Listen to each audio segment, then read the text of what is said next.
Yeah, and we're really excited right now to be introducing our next guest, Andy and Brenna Willoughby. They're 200K premiers, great leaders in Xango, really caring, down-to-earth people, and really honored to have Andy on the webinar today. I hope you're there, Andy. Well, hi there. How in the world are you anyway? I knew you were going to say that. For those of you who don't know Andy, that's his famous expression that he puts on all of his radio commercials. Where the heck did that come from, Andy? Well, my first job in radio was some 30 years ago. I picked that up on my first job, and I've used it ever since. Started off as a DJ at a country western radio station. You're not coming through very loud for me, Andy. Maybe you could just check your phone mic or something on your phone. Okay, is that any better? Oh, yeah, that's better, right. Okay, great. Well, I got started in radio a little over 30 years ago, and it was I had the all-night DJ position on a country western radio station, and folks, that's back when country wasn't cool. But I started there, and I kind of picked up the how in the world are you from there, and I've used it ever since. It's weared me well.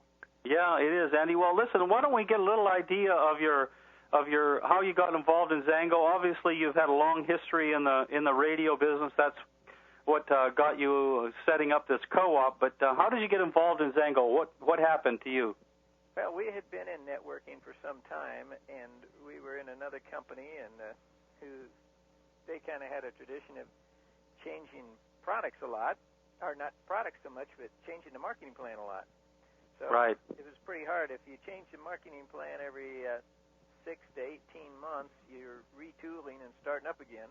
So they did a lot of that. And, what I like about Xango that I didn't see in the previous company was that the better you do in Xango, they just still treat you like a customer.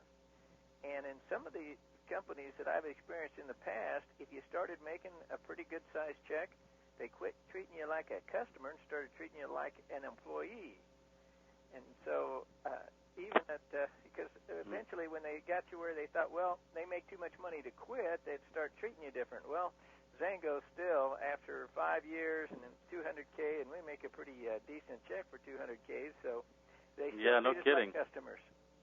Yeah, and I know, you probably don't want to say much about it, but I think I remember you saying that, the compensation plan change in your last company, like your check would go down 50% or went down 50% or something almost overnight? Well, not overnight, but what it did was the company took off really good in the very beginning. Actually, they had a pretty good plan. And then about every 6 to 18 months, they'd retool and do something different. And after about we hit the highest income we could make after about 2.5 years. And from then on out, every time they'd change the marketing plan, go down, you wouldn't have a chance to get it up before they'd try to change it again. And it just, by the time we got done, by the time we left them, we were down to about a third of what we were making about 2 years prior. Right. So you got involved in Xango, and what do you like about it? What's got you excited, Andy? And then we'll get into how the radio works. I think I'm most excited about the fact that it's just a good, solid company that you can actually work at. You don't have to walk in fear. It's kind of like I like what Joe said. You can dare to dream again, and the networking actually will work if you work it, and you can stay with it. And I really believe here's a company we've got that we're going to see 20, 30, 40 years.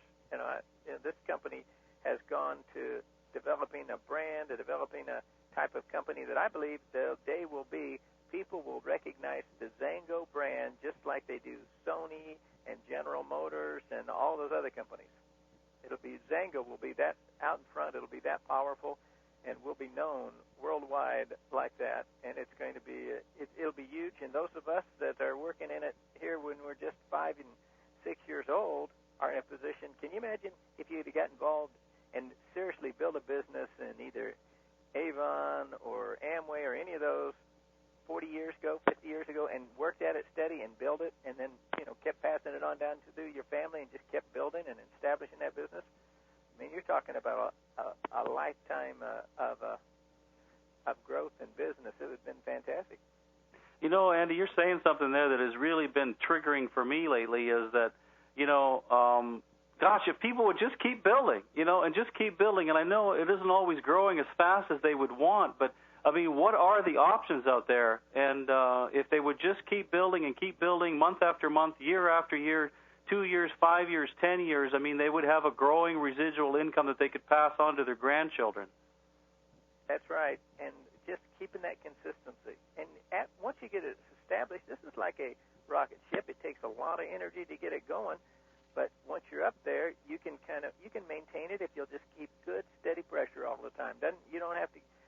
I make 7 times as much as I did in the radio business, and my last job in the radio was executive vice president of a group of radio stations, but I make 7 times as much money.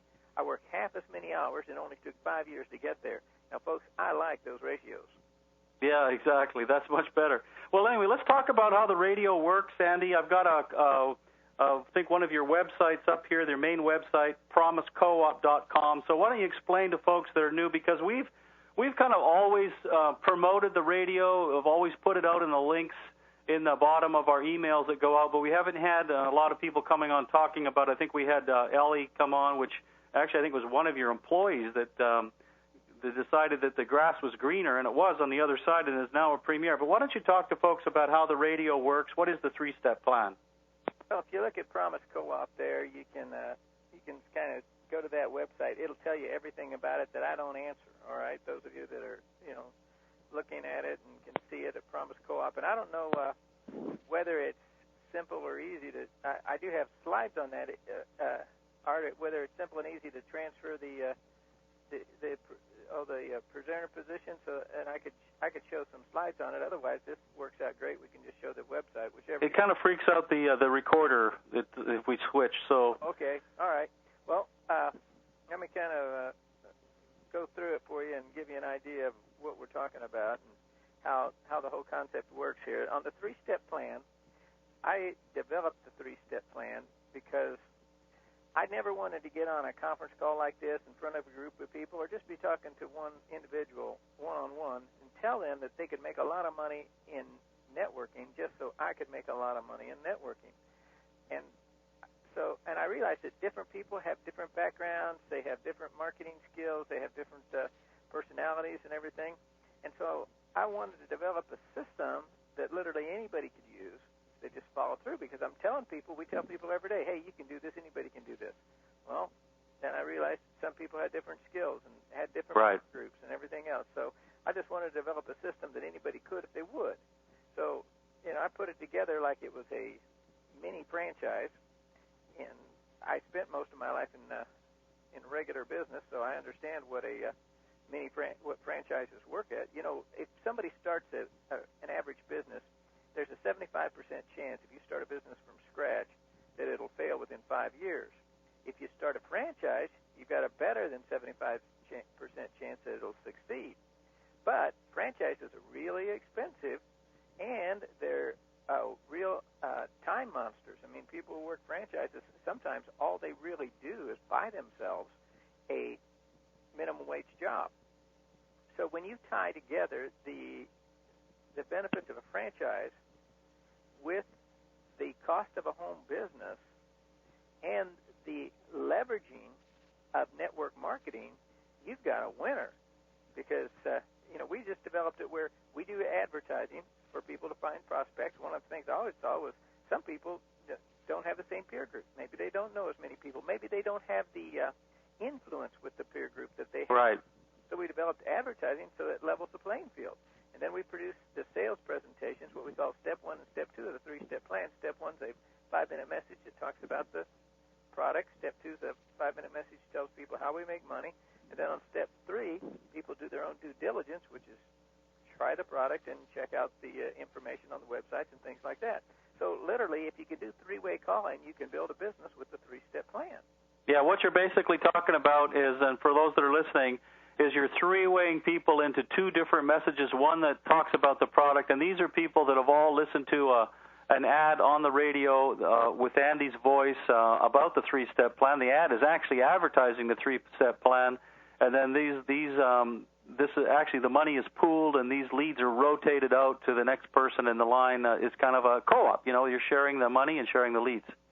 Exactly. So, and we advertise through traditional media, radio, magazines, internet, anything else I can find that I think will create a good quality lead.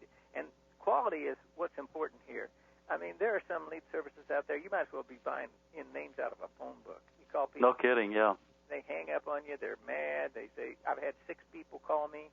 Well, with the 3-step plan, people respond to our advertising, and so everybody's getting their own lead. The only way anybody would get, any time it would ever be duplicated is if somebody called in twice over a period of time. I mean, we block it so they can't call within like 48 hours or something, but sometimes people will try to call in again. So rarely do you have somebody who's been called more than once, and they're not being called by other companies. They're just being called through this system.